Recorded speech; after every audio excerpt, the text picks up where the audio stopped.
Welcome to Hurricane Hutch's Hebridean Tour. I'm Kay Hutchison, and my father was Captain Robin Hurricane, one of the youngest and longest serving captains on the Clyde. The River Clyde is one of the west of Scotland's most beautiful and longest rivers, a major shipping estuary with a rich history and a wonderful place to live. Although my father spent most of his career on the Clyde, his last command was relief master on the renowned small luxury cruise ship Hebridean Princess. It was a job he absolutely relished. And in this short talk, I'll take us through some of my dad's favourite cruising spots and mention a few anecdotes along the way. He took on the role following a long career with Caledonia MacBrayne, commonly known as CalMac, and formerly the Caledonian Steam Packet Company, which was the major operator of vehicle and passenger ferries on the Clyde and indeed across the whole west coast of Scotland. I hope you enjoy. My talk is mainly illustrated by images from maritime and landscape photographer Bryan Kennedy and taken from his popular book Hebridean Princess in Pictures. Bryan also provided some of the photos for my father's memoir and social history celebrating his 35 years on the Clyde, called Hurricane Hutch's Top 10 Ships of the Clyde. The photograph we're looking at is of the Hebridean Princess at Loch na Keal, off the Isle of Ulva in the Inner Hebrides. And here is the ship fulfilling different functions in two different eras. On the left, this is the ship as CalMac car ferry MV Columba. The Columba was originally built to provide lifeline services to the communities of the Inner Hebrides. And on the right, the ship as Hebridean Princess. Under new ownership, the ship was converted to become the luxury cruise ship that we know today. My father captained both ships, and indeed that very fact is part of the story, which I'll come on to shortly. The picture on the left is courtesy of Michael Magnay. And while we're at it, here's another different look. In 2009, this bright blue livery was introduced to mark the 20th anniversary of the ship as cruise ship Hebridean Princess. But it only stayed that way for a single season. It was not popular, and the following year the company reverted to the same paint pot colour as the royal yacht. Anyway, let's start a little nearer to home with this picture in the Kyles of Bute. When the Hebridean Princess came to the Clyde in 1994, the owners needed the services of a qualified Clyde pilot, but they were also looking for an experienced captain who knew how to navigate through the Kyles, a tricky passage, narrow, shallow, and potentially very blowy. They approached CalMac, and my dad, who was nearing retirement, was put forward as a potential candidate. CalMac knew he had all the necessary experience, as he knew the Clyde like the back of his hand. They also knew he would represent the company well, and that he'd get on with the passengers. But in addition, they knew he was already familiar with the boat in its former life as MV Columba. He was often in charge of her on the Arran run when she came down to the Clyde from Oban to replace another ship, the Glen Sannox, when that ship was taken in for her annual overhaul. Dad didn't realise it at the time, but his week-long trip on board Hebridean Princess was also effectively a job interview for the role of relief master, and not long after, he was offered the job. And I know he was delighted to have the opportunity to do something interesting after he left CalMac. The Hebridean Princess is primarily based out of Oban when she's cruising in Scotland.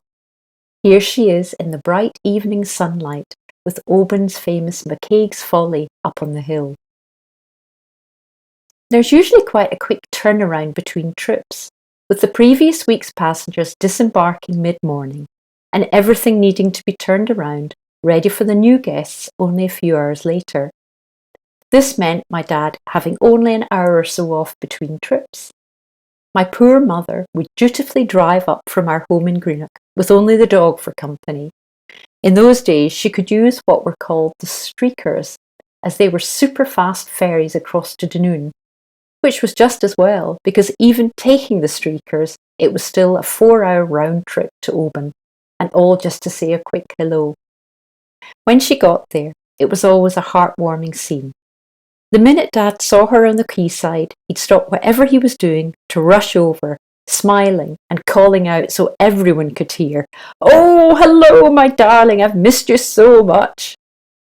And once he'd finished cuddling the dog, he'd turn casually to my mum and ask her about the traffic on the Gurtdoon crossing. True love. Anyway, he really enjoyed that hour at Oban, just enough time for a quick walk along the front and a chat before he had to get back on board to prepare to sail. Barra in the Outer Hebrides was always a favourite stop for the ship. Here she is beside Kissimul Castle in Castle Bay, a beautiful location. Barra's the place where the 1949 Ealing classic Whiskey Galore was filmed, but it was also where our whole family, including grandchildren, would descend for a week's holiday every year. Some of the crew my father sailed with on the Clyde in his Caledonian Steam Packet Company days and later Calmac days were from Barra, and he kept in touch with them. So whenever we were there on holiday, they'd meet up, and I often went along when Dad was invited for tea and a chat.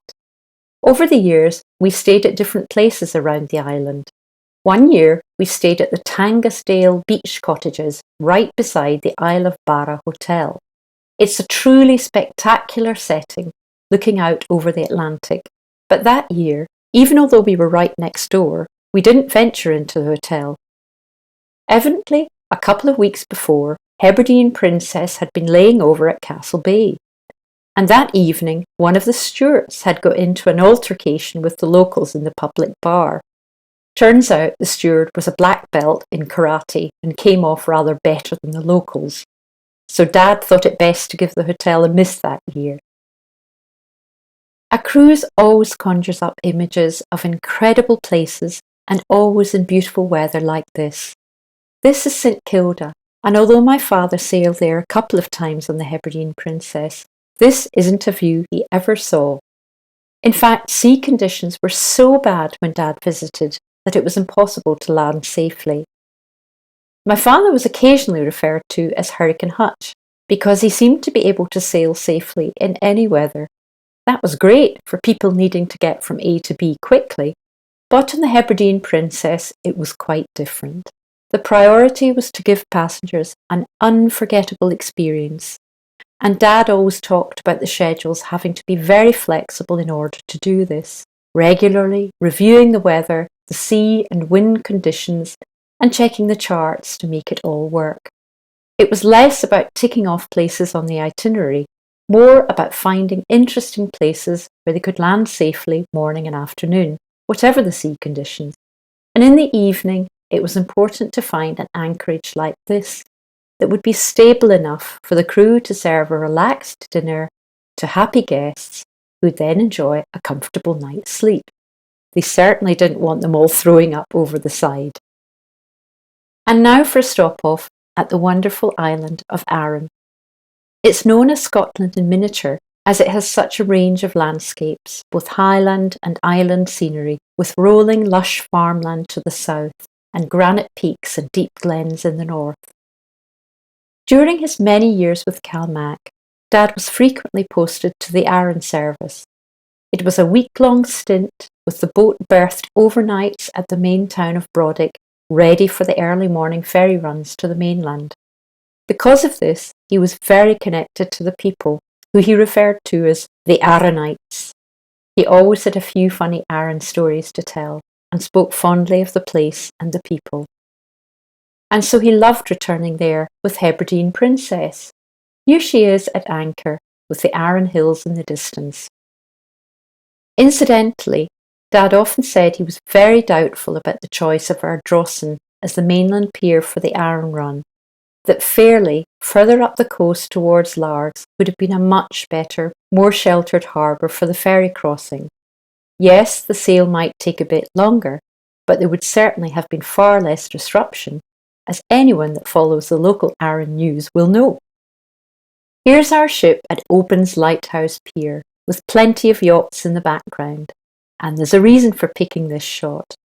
My dad was a great admirer of the original owners, Tony and Susan Binns.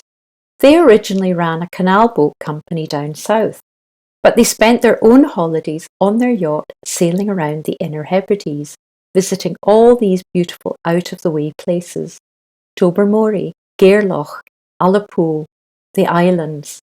They always thought, wouldn't it be great to be able to let more people enjoy such wonderful scenery? And so they began to hatch the idea of operating a small luxury cruise ship. Everyone thought it was a crazy idea, as cruising at that time was all about sun and exotic destinations. But they didn't agree, and in 1988 they bought the Columba and set about converting the ship. Dad was impressed with how they fitted her out, especially inside. But even more impressive, as far as he was concerned, was how they significantly improved the ship's handling, and just by putting on a bigger rudder. Here's the Hebridean Princess in the historic county of Ross-shire on the northwest coast of Scotland, Kyle of Lochalsh, on a beautiful early morning in calm water. Talking of water, the water tanks on the Hebridean Princess were a big concern. Water's something we all take for granted, but it can be tricky when you have 49 passengers to cater for. And because water wasn't always easily available when the ship was visiting isolated places, the schedule had to be carefully planned to allow for water stops, even occasionally unscheduled ones. When my father was master, the ship still had its original water tanks. The company later upgraded them, but in 1964, at the height of the Cold War, when the Columba was built, she had been designated a citadel ship, to be used as an alternative seat of government in times of crisis. And my father was always amused that the old water tanks had been deemed sufficient to keep the UK's government in fresh water for 2 whole weeks in the event of a thermonuclear war as it sailed around the mid-Atlantic trying to escape the fallout. And yet a group of tourists could go through the lot in just 24 hours. As master on the Hebridean Princess, you're not just in charge of a ship, or indeed a floating hotel. Most nights, certainly back then, you were also expected to entertain the passengers at dinner, particularly passengers travelling on their own. This meant Dad was up at 6:30 a.m. and not off duty until at least 10 p.m, so quite full on. Luckily, he enjoyed being with the passengers, telling stories, hearing theirs. He was a bit of a raconteur, and to no one's real surprise, he seemed to end up with the business cards of quite a few rich widows at the end of the summer season. Also, I remember he put on a bit of weight too with all that irresistible food. And despite all the food preferences and intolerances outlined at the start of the cruise, it all seemed to disappear in the face of the incredible cuisine prepared on board. Here he is in 1994 on the right, enjoying a laugh with a guest, and with Andrew Quarry, chief purser and hotel manager, on the left. Of course, the ship didn't just sail around Scotland, so let's take a look at some other destinations. Here, passing through the narrow channel between the island of Anglesey and Puffin Island in North Wales. And this is in Ireland, departing Valentia Island, heading off towards the Blasket Islands, County Kerry. And here's one of the places my father always wanted to go with the ship, Norway. This is the ship berthed alongside the towering landscape of Hardanger Fjord. And another one in Norway, on Sonja Fjord, a beautiful atmospheric scene, all pretty calm. Sadly, Dad didn't make it. I think the other captains beat him to the rota and put their names down first. And who wouldn't want to miss out seeing these fantastic shots? But of course, there are places in Scotland that Hebridean Princess visits to rival any others. My father loved Scotland, the sea, the early mornings in nature, and peaceful scenes like this when the weather was calm. This picture, cruising by Kilt Rock on the Skye coastline, has it all. Dad loved his time in the Hebridean Princess, and it must have been an absolute pleasure for the guests, catching the tender boats to zoom off to some island for afternoon tea. Here she is, anchored at North Uist as her passengers are ferried ashore. We're coming to the last couple of images now, so I thought I'd share this shot. Obviously, it was taken a long time ago and far away, and it's not one of Bryan's Hebridean Princess shots. But believe it or not, there is a Hebridean Princess connection. This is Denham's SS Holly Park, and this picture taken at Sydney Bridge also marks my father's very first voyage. It was in 1950, he was just 16 and paid the handsome sum of £37 a year. It seems a local photographer did quite a lucrative trade, selling souvenir photos to sailors on their first voyage down under. On that trip, Dad also visited New Zealand, which he loved. But life moves on. After meeting and marrying my mother, my brother and I came along. So Mum was obviously keen to have Dad back home with the family. She never could get used to him disappearing for 9 months at a time. So he gave up his travels deep sea to seek work nearer to home, and so a new life on the Clyde began. He thought he'd never return to New Zealand. But one year we took him back there. It was in November, and we were walking along the harbour front at the coastal town of Kaikoura on the South Island, when Dad heard someone shouting out to him. He swung round, and to his great surprise it was one of the crew from the Hebridean Princess, who was backpacking around the world during the off-season. They had a great catch-up and looked forward to sailing together again the following summer on the Hebridean Princess. What a coincidence. And there were a couple of others. We came across the Sulvin. The ship had been operated by Columba in Scotland for some 21 years, mainly out of Ullapool, serving Stornoway. But she had subsequently been sold and was now one of the New Zealand inter-island ferries. Then, in Milford Sound, we took an overnight cruise on a large catamaran. Dad discovered it had originally been intended for the Clyde.